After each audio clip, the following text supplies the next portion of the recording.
The 2023 MLB prospect list is coming out on the 26th. It's only in a couple days. So today, here on Marin Mojo, we decided to make our own top 30 for the Seattle Mariners. Colton, who is our honorable mention outside the top 30? We have our honorable mention, Marlboro Jesus at 31. You may have heard of this man. I think that he could be the #1 prospect for the Mariners in a few years, or it could just be a fake name. We're just smoking on that pack. Going from 30 to 21, we're just going to rapid fire, go back a little bit here and talk about some guys. 30, Juan Pinto. 29, recently signed international prospect Jeter Martinez. 28, Travis Kuhn. 27, Gene Munoz. 26, George Feliz. 25, Cade Marlowe. 24, Michael Morales. 23, Robert Perez Jr. 22, Martin Gonzalez. 21, Starlin Aguilar. Colton, any big highlights you want to hit in this 30 through 21 range? I specifically want to talk about Cade Marlowe. Obviously, he was added to the roster and the taxi squad for the Mariners at the end of the season for the playoffs. He obviously did not play. He didn't make his major league debut in the playoffs. Would have been cool, though.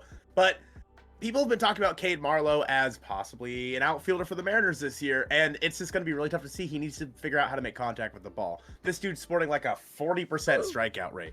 That is incredibly high. You think Eugenio Suarez's strikeout rate is high? That's really high. So Cade Marlowe, Nice. if he can start making contact, I think that he'd be all right. But that is why we actually moved him down on the list from where you would probably expect him. He's the most major league ready. There's a chance he breaks the season with the squad. Yeah. But as long as he keeps striking out that much, he's not a major leaguer. Yeah, he was 21 last year. We have him pretty low here at 25. A guy that I want to talk about really quick, the guy last on our list, Juan Pinto, is a left-handed reliever. He's got a 50 grade fastball, 55 grade curveball. He's really, really young, still throwing in the low 90s already. If he can just develop and be a flamethrower lefty out of the pen potentially in the future, says he's major league ready by 2025, it's a dub for me. Now we're taking a look at 20 through 11. We have Victor Labrada at 20. 19, we have Zach DeLoach. At 18, we have Ashton Izzy. 17, Isaiah Campbell. 16, we have Jonathan Clase. 15, Milcar Perez. Brian Wu at 14. 13 is Axel Sanchez. At 12, we have Prelander Baroa. And 11, we have Taylor Dollard. Joe, is there anyone specifically on that list that you want to take a look at? I do want to talk about Isaiah Campbell pretty quickly, Colton. Isaiah Campbell is a guy who was a starter for a while, but he's primarily been moved to the bullpen. If one of those guys that we signed to a one-year deal like Trevor Gott, maybe even Casey Sadler, if that doesn't pan out for him, that would be very sad though. One of those guys like that just don't pan out one of our projects. We have Isaiah Campbell, who seems like the most major league ready player in our minors to come in and fill a spot and eat up some innings in our bullpen, and I think he could do that pretty well.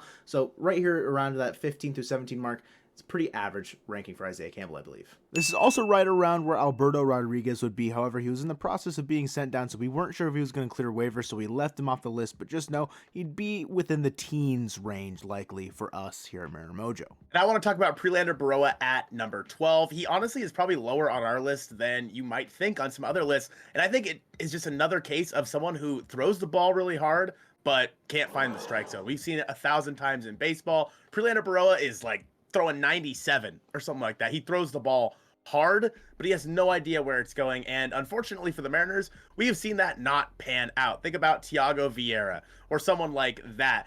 Prelander Baroa strikes me as nothing more than that, which is why we have him at number 12. If you were to ask Prelander Baroa if you should subscribe, I bet you he would say you should. We're into the top 10 now. We got Michael Arroyo 10, Tyler Locklear 9, Walter Ford 8, Lazaro Montez 7, and Gabby Gonzalez 6. We're stopping right there because we can't get into the top 5 quite yet because I need to talk about Tyler Locklear. He's a third base, first base guy. He's probably moving over to first base, but it's a corner infield spot. If one of these guys like Colin Moran, Tommy LaStella, and Mike Ford don't really pan out in this next year or two, Tyler Locklear could be a guy that could break into the major leagues within the next year or two to fill out that spot to give Ty France and Gino Suarez a day off at those corner infield spots. Colton, anybody you want to talk about here in 10 through 6? You know what, Joe? There is someone that I would love to bring up here, and that is Lazaro Montez. Joe, where did you have him on your personal list? I think I had him 15. I had him at 6. Look me in the eyes, YouTube. Lazaro Montez is going to be in the top 5, if not the top 3, at the end of this year. Mark my words, or he's going to get traded. Yeah. But mark my words, this guy is getting comps to your Don Alvarez. He could play the outfield a little bit, but, you know, maybe that's not the best place for him. But the amount of power and contact that this guy can make is insane. Now, Montez is listed at 6'5", 205 pounds out of Cuba. He's 18 years old, and he was ranked 8th among the top 50 international prospects during that signing period. Lazaro Montez is going to be a monster for the Mariners. Of course, we won't see him for another, 4, 5, 6 years, depending. But if he can be anything like Yordan Alvarez and hit balls like this. Bruh. Oh, shit. Alvarez launches deep right field. I'm sorry I put you through that. But if he can do anything like that, the Mariners are in a really good spot with Lazaro Montes. Hopefully we don't trade him for a guy like Josh Fields, though. Now, our 5th ranked prospect in the system here, fallen from the number 2 spot last year, is Emerson Hancock. Colton, why the drop in stock for Emerson Hancock here? Emerson Hancock is somebody who really has not shown out for the Mariners. He is someone who's probably going to be like a mid to back end rotation pitcher in the big leagues, which is still fine. It is still fine, but also the Mariners have seen some big jumps from some other players.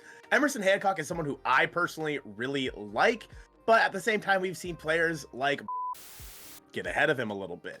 And maybe it's prospect fatigue, or maybe it's just not being able to find his fastball. I'm not exactly sure what we can expect from Emerson Hancock. I still think he is a great pitching prospect for the Mariners, but not the same guy that was ahead of both Logan Gilbert and George Kirby on the prospect list when he was drafted. Coming in at number 4, we do have a shortstop, Cole Young, drafted by the Mariners in 2022. Joe, what's up with Cole Young here at number 4? Cole Young is a guy who was within the top 3 last year, but falling out of the top 3 here because, well, we've got some more guys on the rise now. Cole Young, we talked about it a little bit with Felon and Celestine signing. If those guys made to the big leagues at the same time in around 2025, 2026, which one would be more likely to take over the shortstop mantle from JP Crawford? Well, it's not Cole Young. So therefore, he's got to be a lower prospect than the guy that would be ahead of him at a more premier position. That makes sense to us. Hopefully makes sense to you guys, because we have Felon and Celestine at number 3. Colton, talk about the international prospect. Listen, I had to argue with Joe about who was going to be number 3, Celestine or Cole Young. I won. All right. Celestine is getting comps to Wander Franco, Francisco Lindor. He's young as hell. He's the next Julio. I mean, not the next Julio Rodriguez. He could be the next person. He could be the next Felon and Celestine, for all I care. If he can do anything like Francisco Lindor or Wander Franco can do, he'll be number 1 on this list in just a couple of years. Maybe even this year, depending on if we see some graduations, or maybe Harry Ford falters a little bit, maybe Bryce Miller falters, or someone gets traded. Felon and Celestine is one of the biggest additions the Mariners have made to this roster since signing Julio Rodriguez. I think he has a chance to stick over at shortstop, and I think he's going to be one of the best players in the Mariners minor league system over the next couple of years. I also feel that way about this pitcher, the top pitcher in the Mariners organization. At number 2, we have Bryce Miller. Joe, lay it on me.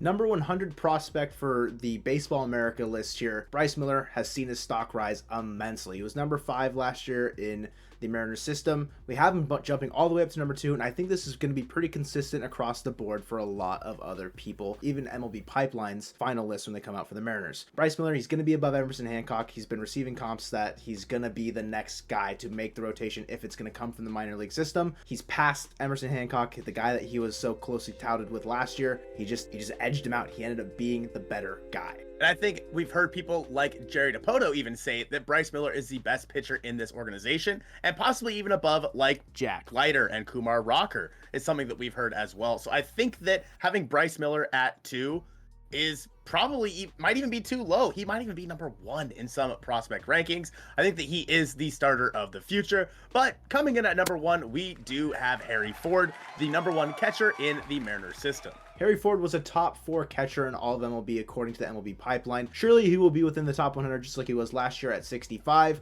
He was, I think, what, 60? Oh, where was he at on 62? 62, slightly a little bit higher on the Baseball America list that came out. He's tearing it up for he was tearing it up for Great Britain during the WBC qualifiers. Harry Ford, whether he sticks a catcher, maybe moves over to third base, have a little Russell Martin action. Don't really know what's going on with where he's going to stick.